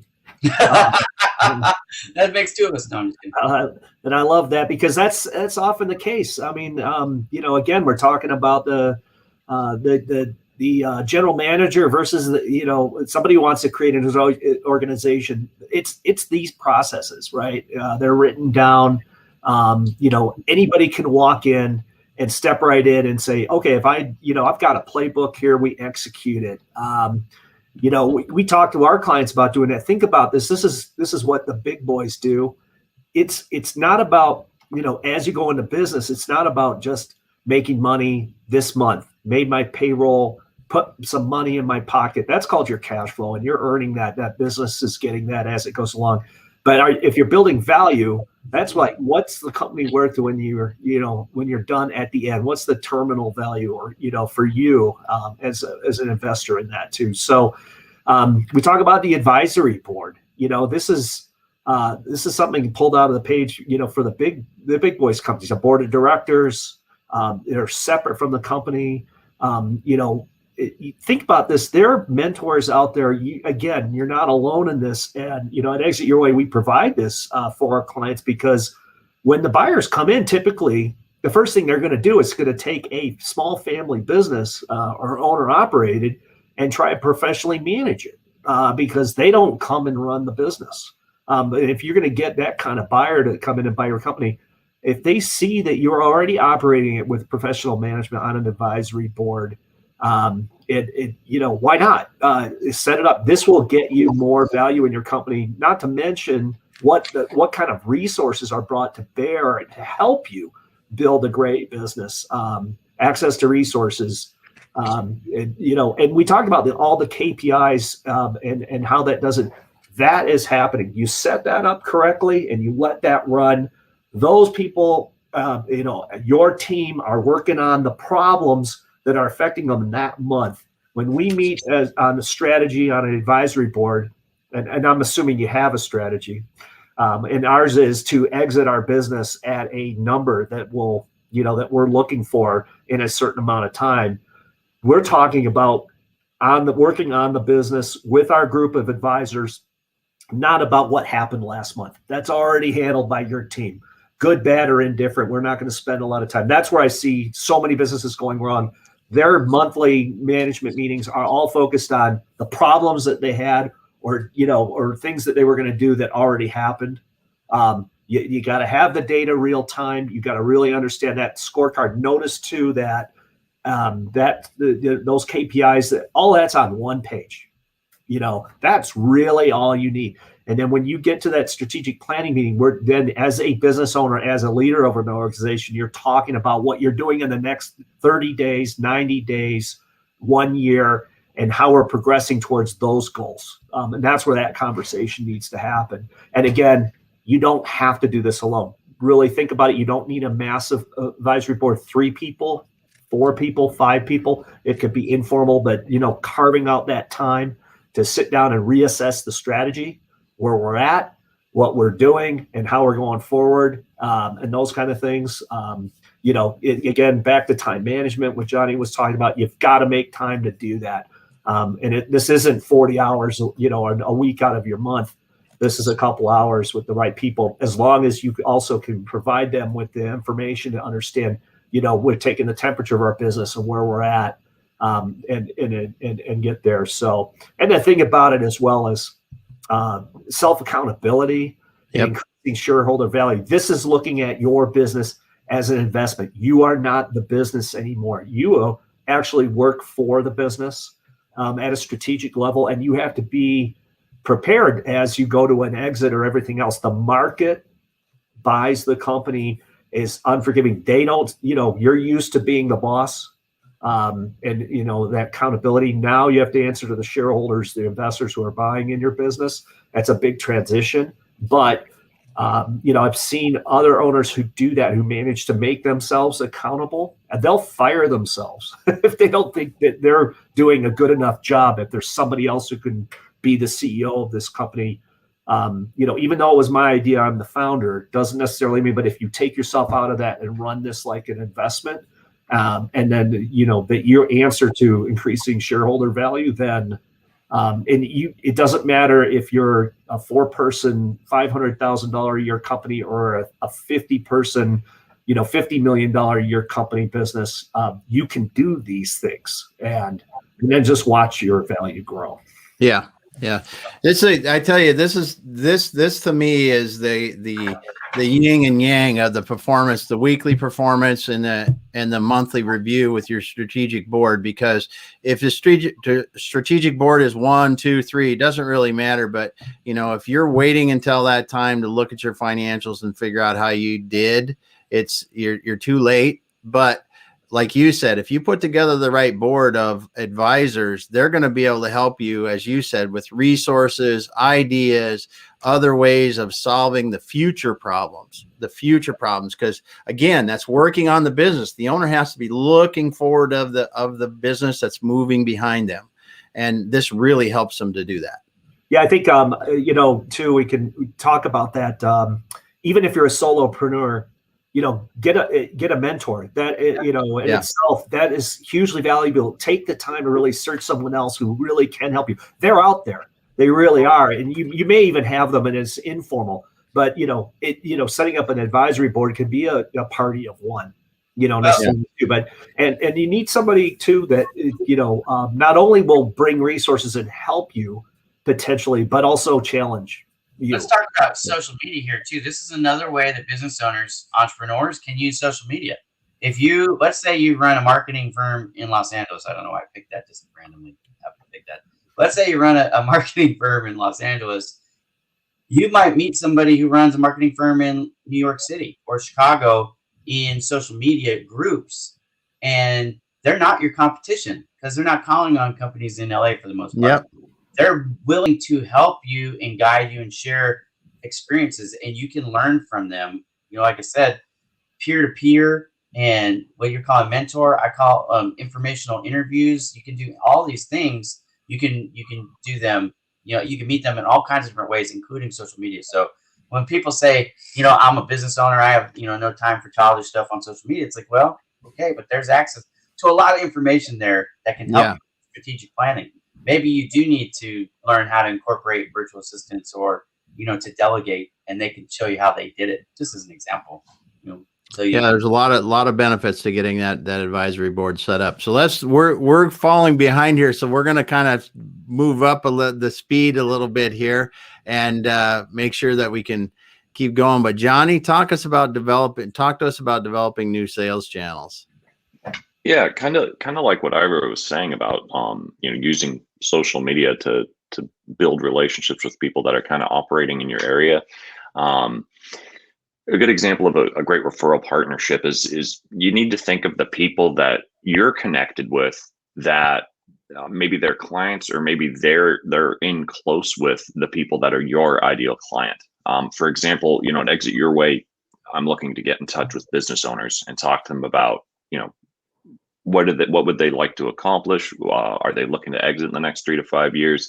And for me to go out the cold and start this relationship with them is pretty tough. So, you think about people that I am connected with who already have really close relationships with them, commercial insurance, corporate attorneys, tax people. I mean, those are the people that business owners have on speed dial. They've probably spent some time maybe on the golf course or in board meetings, and they're ingrained in that person's business, and that's going to be a much smoother transition into me talking to them about something if I'm not coming out of the cold. If I can get an introduction and a referral from someone to kind of endorse me up front, that's going to be really helpful in starting that relationship. So, look on LinkedIn. You can filter by your second and third degree connections, and I guarantee you, your ideal client is already talking to someone who you're connected with. Maybe you guys went to the same school, whatever else it was.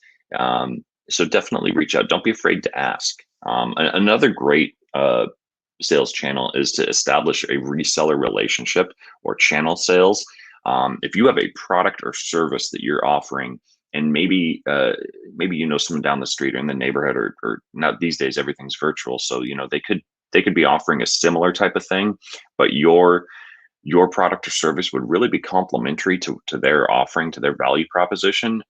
Get in touch with them and talk about setting up something. Maybe if it could be a white labeling thing. It could be they're just going to be promoting and advertising your product, because even if there's a minor margin there, it just gives them that much more of a value offering, because now they have your suite of services and products that they can offer as well. Building those reseller relationships, incentivize them, and grow them. I think that's a critical thing, because that way you've just got a diverse way to get in front of clients and to get your products and your services out to more people, leveraging others. Another great thing, just community, just who you know. I think if we all kind of went on our LinkedIn and just looked at, all right, who went to the same alma mater as me, or someone that I worked with in a very influential job years ago. For example, I worked for a company it's been over 5 years now, and I still stay in touch with people that are there that I hired, I coached, I promoted. They were on a sales team. Now they're in a higher up position. And I reach out to them all the time for referrals, just to keep the fire warm. I think it's oftentimes people don't want to mix business and pleasure, and they don't want to ask their friends for referrals. But I think we as humans have a natural urge to help each other, and I think that if you reach out to some of those people you haven't talked to, have a nice discussion, and then just tell them what you're up to, tell them what type of people you're trying to get in front of, and who knows, they might be just the ticket to get you more business. Yeah. And I think this is a great point. And you talk about your community and the people, and this is where I come back to, I innately don't like selling, but I do believe in what you do. And when you believe in what you do, it's really not selling. You're just like you said, you're having a conversation about what's going on and what you're doing. And if it makes sense, then the conversation can continue. But that's really building that community and thinking about these other places you can sell. I just put a comment on LinkedIn. I am so amazed at how many different places and ways there are to sell. You talk about there's so many, but great stuff. Let's keep moving here. I just hit mute on my mic. There we go. We're going to keep rolling because we want to get through this. Now, this one is super important, guys. This is social media marketing, and a lot of people are falling down here because they don't understand it. I just want to put it real simple. So I'm going to keep it as simple, silly as I can, and say it like this. You need to pay attention to social media marketing and your efforts on social media, because that's where the people are right now. They're on social media in the billions. So if you have a website and nobody's coming to see the website, and you want some people to come see your website, why? Because you want them to sign up for things and order things and use your company. What you need to do is funnel people from social media, redivert their traffic from social media to your website. That's why it's important. Also, if you're bootstrapping or if you don't have a lot of money for marketing and advertising, you can do a lot of this stuff for very little, if no money at all. I have not spent any money advertising for Project Help You Grow. Since 2018, when I launched Project Help You Grow, I've had 500,000 visitors on the website. You know how I got them all? Every single one of them. By diverting people from social media to a website. That's how it happened. So I'm doing the same thing with Bowman Digital Media. I haven't spent any money in advertising. I've been able to pay my bills every month. How? Because I'm diverting people from social media. This is all done social media marketing. So now you understand the power of it. We'll go through it real quickly. Make sure you have business cover art on your profiles that tell people very succinctly what you do. I mean, like three or four words, not sentences. We help people sell businesses at Exit Your Way. Stuff like that. Make more now and later. Things like that. Okay. This is kind of small, so I'm going to blow this up. So you want to get your business cover art. Why? Because when they first jump to your social media page, that's what they see. You either get their attention and you keep them there, or you lose their attention and they bounce. So you've got to have good cover art. Get all your staff involved. We already talked about that earlier, so I'm going to keep moving. Post case studies. Why? Because case studies tell how you do things and how you actually help people. It's not about you. It's about what you've done to help. So case studies are powerful. Respond to all the comments. Social media is social. Otherwise, you're being antisocial on social media, and that is not effective. So someone takes the time to say something on any of your posts. Make sure there is somebody assigned to respond and to do it quickly.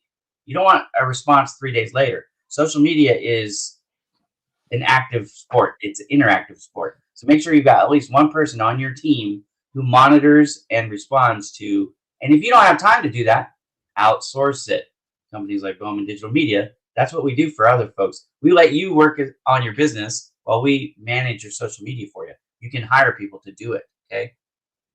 And don't treat it as just a press release. This is, again, press releases and PR, public relations. That's not what social media is. Social media is about raising your visibility, get people to know you, to like you, and to trust you. You don't want to do that just talking about yourself and your products and the speeds and feeds. You need to have heartfelt studies. So talk about anniversaries, talk about employees who have joined the team, talk about your vendors and your clients. Give them some spotlight. Have a podcast, give out information, do those types of things, okay? Now, if you post often, keep up with the engagement. So you don't need to post every day. To Andrew's point earlier, like, I don't have time to do this every 15 minutes. Totally get it. I'm saying a business page could post like every 3 days. Totally fine. And then keep up with the comments. That's all you really need. Build accounts on all the major platforms. Again, that's going to help you increase your backlinks and increase your visibility. Sign up for the smaller ones in the same vein for that same reason. Use smart tags. Smart tags invite people to the party, to the conversation, but don't ignore them. Once you invite them, like, you got to respond. And try different types of posts. So make video posts. Hire somebody to do some graphics for you if you don't have a graphic designer on staff. Use some graphics, and then also text only.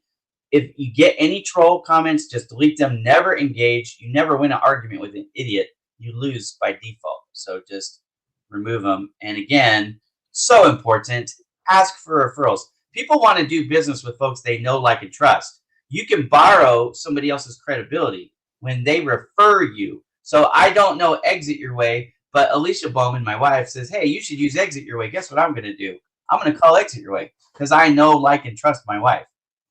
She just laughed. Anyways, there you go. So that's what we have for social media selling. It's real marketing. It's really about raising your profile. It's about getting people to know who you are, to start to like you, and really, honestly, you're trying to build trust so that when they come to your business page, they're so much more likely to actually give you their information and hit the order button when they know you, like you, and trust you before they even visit your website. That's what I got. So next, we're going to go. Yeah, thank you. Next, we're going to go to, I was going to go through some screens, but we're going to skip through for time's sake. We're going to go to selling online e-commerce. I believe that's you, right, Damon? Yeah. Yeah. Wow, we're getting near the end. We're getting close. I know. It's like you start going through all this stuff. It's like, well, it takes a while, and then all of a sudden we're to the end. And this is something that we do an awful lot with. I mean, we honestly, just about all of our business are selling online one way or the other, or they're straight up e-commerce businesses that are selling products to the end user. We do B2B, B2C, and it's a lot of fun because when you understand business, and you got as much gray hair as I do, we were there, yeah, or getting slicker. Johnny, I have no gray hair. This is where Johnny is the cool one, right? Look at that head of hair. It's like, and it's not great. Yeah. But anyway, so selling online constantly amazes me because it used to be, right, we thought about e-commerce as Amazon or buying books or buying products. But the thing that we're seeing now that's so exciting is that selling online is not just the product. Selling online, the buyers, the way people buy, there's an evolution in the way people are buying, and we may not see it in our businesses now, but it's happening without us even really understanding it. The buyer demographics, most people that are in their late 40s or into their 50s are not the buyer demographic for a lot of people, right? Anybody that's under about 45 years old grew up with Google. They are researching the sales, the potential suppliers of whatever they want so much farther. They're getting 70 or more % of the way through the buying process. They want to be able to search and find all these different companies and read about them and how they're helping people and see if it resonates with them as being a potential source to solve their problem.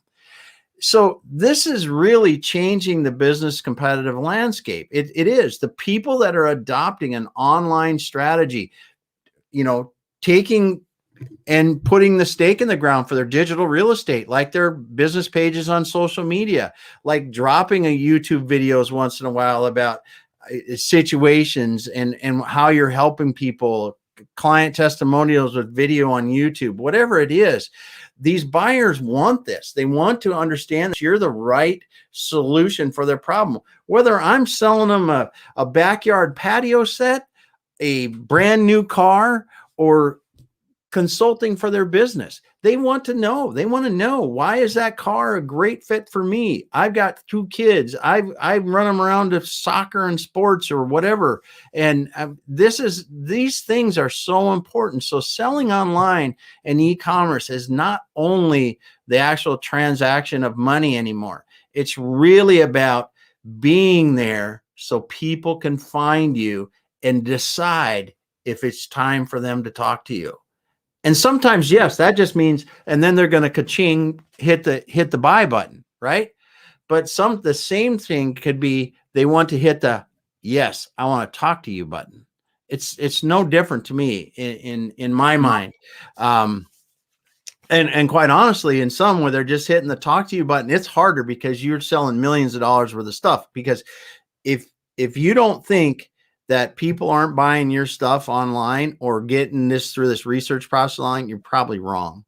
Because even at the corporate level, if I'm a tier 1 supplier to Ford, just using whatever company you want, right? I supply them directly with something. If you don't think that people in the company at Ford are not looking at that supplier's website and understanding how they work on it, so that when there's a project that comes up, they don't just know. They don't just know and so this is happening in all kinds of companies, all the way down into the small company where somebody has a problem they need to solve. I'm a CEO and I need to solve this problem. They want to go out and do it. I'm a buying manager or something. They want to do it. It's all there. Now, if you do have products and services that you can sell online, I was just helping a client this last week. We were talking about an HVAC. It was a potential client. I wasn't actually consulting on this. We were talking about an HVAC company and the fact that how would it change your HVAC company if you could sell air conditioning systems for homes online? And you're like, oh, there's a lot of work to that. Well, is there? because now we have configurators that we can do, and we use those in manufacturers that sell products online that says, okay, I want this and this and this and this and this, and it puts it all together and it goes, here's what your price is. You can do things like this now. They sell cars like this, right? You can buy your car however you want. Just go bing, and it'll show up at the dealership or come to your house now. And we look at the way that this has changed over time. We have to understand that this digital real estate and being able to get your buyers as far as you can, as practically possible through the process of buying online, you cannot ignore it. And this is why your competitors won't. And your competitors could be somebody that's completely around the globe that you have never heard of, that is sitting there, is building this thing, because I'll guarantee you that all these brick and mortar retailers weren't worrying about Amazon 20 years ago when they were sitting there starting to sell books online. But look at what happened today. Yeah. And it happens in every industry. They get upset like this. You can either be part of the businesses that are moving forward and capturing this, or you can be getting left behind. Because I want to talk about this too, Damon, because it's so important. I started selling print equipment. People weren't using Google.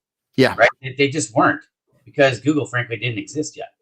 So, but the bottom line is, I mean, people were using Yahoo at that point, AOL. Yeah. Remember that? I mean, talk about how old I am.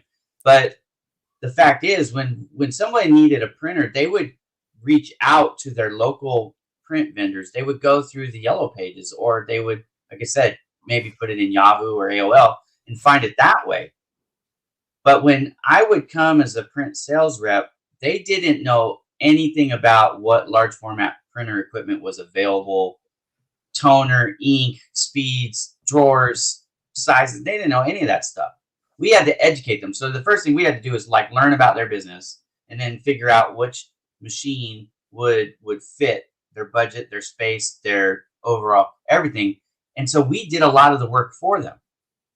But just 2 years ago, when I was doing this up in the Bay Area, people would call me. They would ask for a model number, a type of a purchase type, and just ask me to bottom line it. What is this going to run me?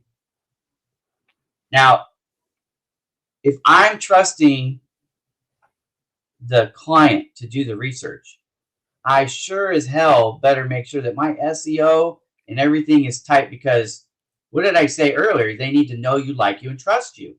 If you're the one that's being discovered on Google, in the Google searches in the top page, you're the ones likely that they're using to do the research. Yeah. You can build the know you, like you, and trust you before they even ever talk to a sales rep. And so having a sales component online is very important. But also, don't forget, when you're building your sales apparatus, having all the buttons and the landing pages correct, that you're also working on that SEO. Because if you're found on page 25 of Google, nobody's going to buy from you, because they're not even going to know. No one's going to scroll through 25 to find you. And shipping in most cases is no longer a problem, right? Like people are used to, even think about 3 years ago. I didn't want to order anything online because I was the guy that wanted to physically touch it, inspect it, and all that stuff, because returning was a hassle. But now we've all ordered online, and we've all made returns online. We've gone through it. So you not only have to sell online, you've got to make sure that you're found. Your page is found. This is it all comes back together.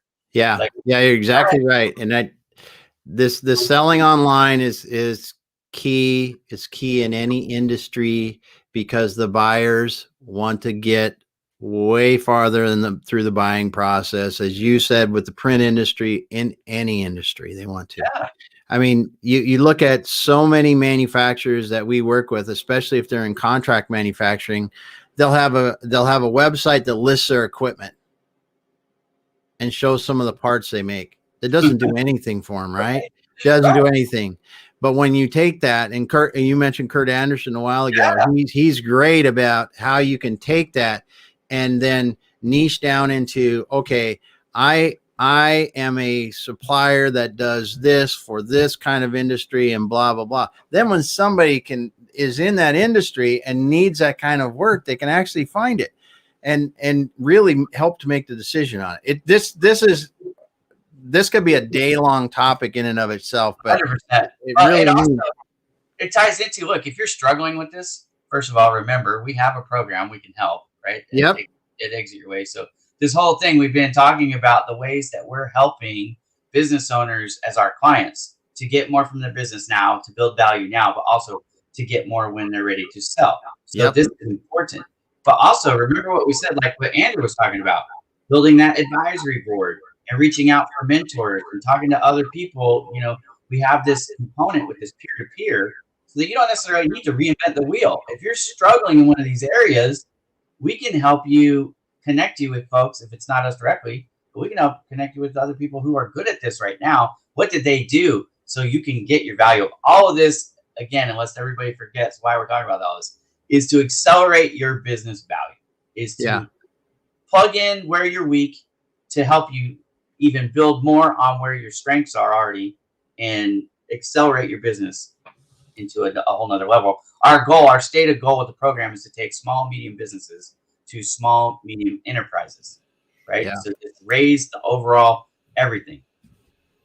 That's a great way of saying it, Ira. And I think we're at the last slides now, aren't we? We're getting close, you know.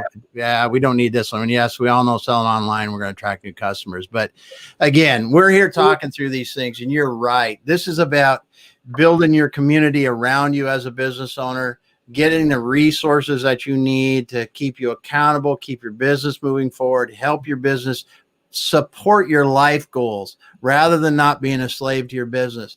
These techniques get your life back and get that business supporting your goals. That's what you got to do. Listen, everybody that got into business had this dream in their mind about how this business was going to give them more freedom, more money. I think that's a universal thought when people go into business, or I can solve an industry problem that nobody else did. But once we get into it, running a business is a lot different than what we thought. We're good technicians usually. And this consistent execution, applying these techniques and getting this improvement routine in place, and like you said, the peer-to-peer, the individual help, and doing this allows you to get where you want to be. I love pictures of mountain climbing because I think as Andrew started the beginning of this, we were talking about mountain climbers. And I didn't even realize, this is just a matter of fact. I always love the mountain climbing experience because there's, in business, like in mountain climbing, there are so few people that make it to the summit. But the people that do, you look around them, there's common themes on how they do it. They utilize the right Sherpas. They prepare, they train, they do the things that they need to do to get there. And that's what we really like to help our clients do. And we love seeing that. This is what we live for. This is what we love to do. Live for professionally. I'm just saying that, put that right in there. 100%. We love helping clients get there because when we get there, when you get to the top of that mountain, everybody's celebrating. You're high-fiving, having fun. You're looking around, checking out the view. That's what we want all of our clients to be doing. What I want to address really quickly too, just this mental struggle that I think is very common with bootstrapping entrepreneurs, people who are just stepping out into the business. Because again, the best time to think about all of this stuff is when you're setting up your business. If you can, if you have the foresight to think about it from the beginning, you'd be way better off. But one thing that, like, even for me, that I struggle with was this idea of imposter syndrome, right? Where it's like, okay, well, I've always been an employee. I've been an employee sometimes as a sole contributor, sometimes as a manager, sometimes as a department lead, whatever, trainer, but always as an employee. So it took a little bit for me to shift gears in my mind to go, okay, well, I am a business owner. I can steer the ship. But one of the things that helped me with that was realizing that I'm better off not trying to do everything by myself. You don't have to be good. Look, there's a lot to running a business. Whatever your business does, there's a lot of administrative and legal. We talked about taxes earlier. And you got to have HR stuff if you're going to hire folks. And you got vendor relations now. So you got all these different things from purchasing and all this stuff that you got to deal with. When you figure out that you're not on an island by yourself, that you can plug into all these other resources to delegate. Back to Johnny's Eisenhower chart. I mean, just from the very beginning, using the CRM to help with communication, getting plugged in with that advisory board that Andrew was talking about, building your social media empire, your marketing efforts, like I was talking about, e-commerce, so we just talked about. I mean, all of this is so related. And again, once you have this epiphany, because that's what it takes a mind paradigm shift in your mind. You go, I don't have to swim by myself. I should have, let's not say I can have, I should have a whole team, whether they're direct employees or vendors or fractional work or 1099 or however you're going to, bring in business partners. It doesn't matter that, there's different ways to do this, but however you're going to do it, once you realize you're in this as a team, it's not a solo sport, you're going to be way, way better off. Exit Your Way is offering this Entrepreneurial Accelerator program. It's a monthly program for you to come in and get plugged in so that you don't have to reinvent the wheel. We can help you get all these steps addressed, and we're going to do it systematically. We have some stuff that's one-on-one. We have some stuff that's peer-to-peer. We have, just a whole host of vetted professionals in our team, which we haven't even talked about today. But, Exit Your Way already has over 30 different vendors that we use on our team for just about everything you could think of in business. So let's say you're no good at marketing, or you're no good at sales, or you have no idea how to develop an e-commerce platform. We can help you with any of that and so much more. Taxes, valuations, what's your business worth?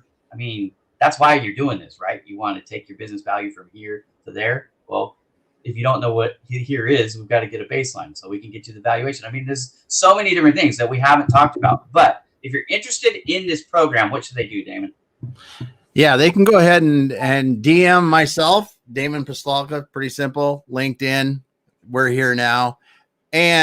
Or hit up Andrew Cross, hit Ira, hit Johnny Kingman, DM us on LinkedIn, or hit our exityourway.com, exityourway.us. That's so beautiful. .com, baby. Yeah, we got the .com this week. We have been .us for a long time. We're also .ca for those Canadian friends of ours. So wait a minute. CA is California. yeah. If we're in the US, it is, but not online, man. I'm gonna start a little race war here, our nation. Yep. National. But we do have a Canadian citizen amongst us, so we have a exityourway.ca as well, and it all points to the exityourway.us. That was our original site that we started with. But they can reach out to us there. They can reach out to us on LinkedIn, Facebook, wherever the heck they see us, and do that. Look, I just want to say, we started this show an hour and 53 minutes ago, and we're still carrying 8 people on LinkedIn. So thank you for all of you who have been with us. This has been a marathon, a mouthful, but as you can see, it takes a while to get through it. And this isn't even it. I had somebody ask for the slides because all this valuable information, like, this is the tip of the iceberg. We haven't even begun to get into the nitty gritty here. We just couldn't, because this would take us days, and we don't have the time for that. But I hope that what we've shown you guys and girls, everybody, guys universally there, but I hope what we've shown is that there is a lot to it. And I don't care what you're an expert at. There are some things here that I actually consider myself to be expert level at. But even I wouldn't want to do any of them by myself. No. I lean on other people's experience and expertise for every one of these things. And there's some of them, frankly, that I suck at. Like, I don't even touch it in my business, and I source it out. But how do you find good source partners even if you were just to join this entrepreneurial group, this plan that we're offering, just for the access to our experts, our vendor source, that would save you a lot of time in trying to figure out who to use. But again, the peer-to-peer stuff, so that you can get help, and then the one-on-one counseling with people like Damon and Andrew, and some of you will get the cool guy, Johnny. Some of you be stuck with me, but that's all right. We'll make it up to you in other ways. But anyways, there's a lot there. There's no way we could go through it all. So I just hope you guys understand, like, if you sign up, be prepared to have your mind blown and to take. Nobody's going to sign up and not grow. I promise you, if you join and do the work, you will grow. Your business will increase in value. And isn't that what we're trying to do with our businesses? We're trying to get more out of them for now, so we can put more in our pockets, and for later, we can walk away with something that is legacy changing, whether that be giving it to the next generation or selling it, having a business that you created outlive you professionally. I think is one of the goals that people should have in business. I really do. Yep, to create the legacy you want. So anybody got any additional before we wrap up here? Yeah, and if you guys have any questions, if you're watching, if you have any questions, put those in the comments. This is definitely an interactive sport, at least it was intended to be. So if you have any questions for us before we go, but anyways, we'll do final thoughts. Johnny, let's start with you, final thoughts, and then we'll just go through everybody on the panel, and then we'll wrap it up. Yeah, I think the biggest thing is filter the noise out and really just be careful about how you're applying your time each day. Learn to delegate. It's a hard thing to do, but if you don't have to give your attention to it and it's not urgent, then let's move on to the next thing, because you only get so many hours in a day. And the difference between, you look at like Malcolm Gladwell, the outliers, a big piece of that is time management. You got to be really aware that it's the most precious resource we have. You could get any resource, right? You could get just about any resource. You could borrow money if you need money. You can, brick, mortar, whatever, silicone, whatever you need to do what you need to do, but you can't get more time. Delegating is one way to free up that time so you can do the things that either you're the best at or you're the most passionate at. If you're doing stuff that you're not the best at in your business, or you're the most passionate about your business, you're probably not doing the right things. That's my opinion. Anyways. All right, let's go, Andrew. Well, it seems like there's a lot. Because I picked on Canada, I guess. I don't know. And there is. I mean, building a great business is it takes a lot. It takes a village, right? If you just want to steal a thing, but exit your way. That one of the things we do is we specialize in that, and we help. We aggregate. There's a lot of talent here on this team, and you can see we're obsessed with sales because we know that sparks that engine. And if you want to sell your company, think about it from the buyer's perspective. You want to buy a company that's doing stuff like this. If you're accelerating and you're growing, buyers like that, common sense. If you're not, maybe you sell, maybe you don't. But I think, and that's the value, right? It's turning that value into an actual transaction. So anyways, good stuff, guys. Thank you. Yeah, thank you. All right, Mr. Damon. Well, I'll just go back to the simple. We get into business to make more money and create a legacy, create a life that we want, that we envision for ourselves. And that's what, drives me every day to be as passionate about that as I am for our own business and for the clients that we help. It's literally what it is. It's why you do this, why I get so jacked up about this, why I'm crazy as hell on all these videos and the stuff that we do. Because listen, man, we have one life. We have probably going to have one chance at doing this in business, and make the best of it, do the best we can. But when we can help people do that, it is so freaking cool. It is so freaking cool to be able to help people do that. And when you see the clients, whether it's just making more money today, or when they see that account and there's 7 or 8 zeros that hit their account, it's like, whoo, you just don't feel that very often. And when you see that, because it's life-changing money, when you look at it, it's not only set them up, set their children up, and generations beyond, and that business is going to continue. It's just, there's just so much in this that gives us joy in helping people do this. Well, and I think we haven't even talked about this today. Statistically, 8 out of 10 businesses that try to sell, that want to sell, can't sell. Why can't they sell?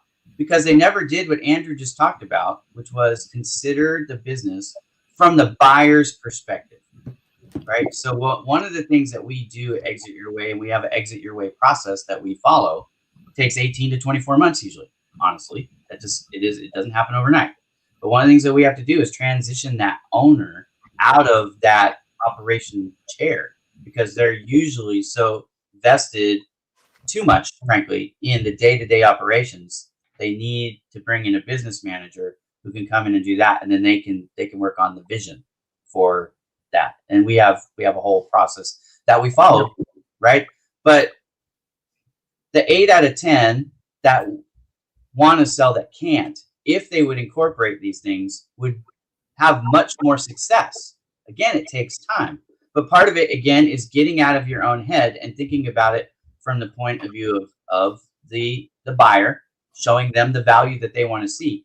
But a lot of times there are missing things in their equation that need to be brought in and developed. And it takes time to develop it, like your e-commerce, like your social media, like your SEO, because you got to be found online. And these are modern things. A lot of people that are 40, 50, 60, they started their business before that was a major part of business. So they've always done things a certain way. They need to modernize.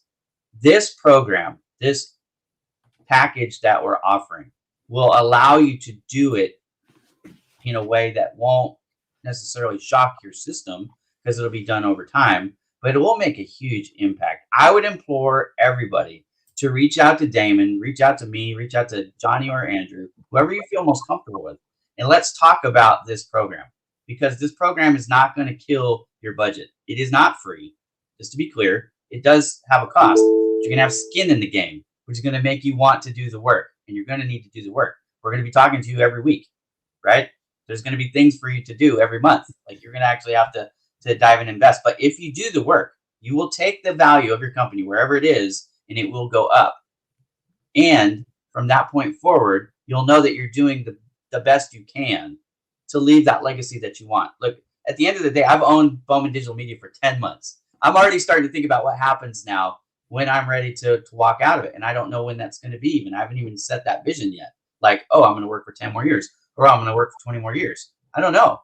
But the fact is, when I do leave, there's a place I want it to be so that I can do some things that what Damon just talked about. Leave a legacy that sets up not only me, but generationally for my kids and for my grandkids. If I don't think about this stuff now, when am I going to think about it? Am I going to give myself enough time to get in position? That's what this plan, that's what this program is all about. It's a mouthful. I'm not going to try and say it again, but here it is. It's the Entrepreneurial Accelerator, and we want to talk to you guys about it. Learn more at exityourway.com. Send me a DM, send Damon, Johnny, or Andrew a DM. Let's have this conversation. Let's see how we can help you business owners out there. And even if you're not a business owner, let's say you're an aspiring business owner, you might want to think about it too. Now, I'm not saying you should join the program. I'm saying that you should start to think about this stuff. So when you get your business plan together for your initial launch, you set yourself up straight from the gate. Visit us at exityourway.com to learn more about what we do, how we do it, and how you can take your SMB and make it an SME. Any final words, guys, before we boogie out of here? You did it well. .com.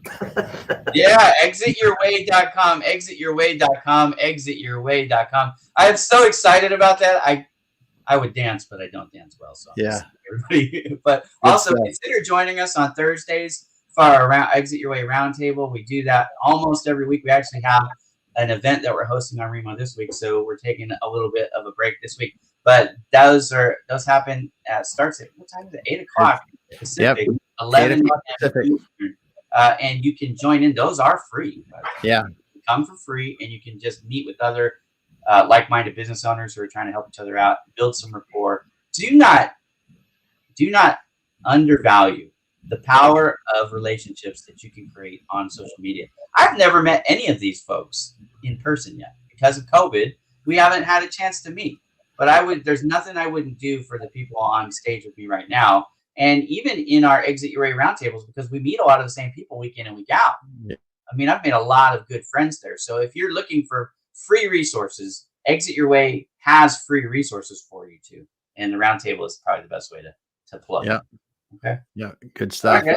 Well, I'm going to turn the music on. We're going to bebop out of here. Thank you again. We still got 6 people still, even 2 hours and 3 minutes later, we're still at 6. So well, it's been a marathon, but thanks everyone for listening. Yeah, thanks for joining us, everybody. We appreciate it. We will see you next time. Yeah. See ya.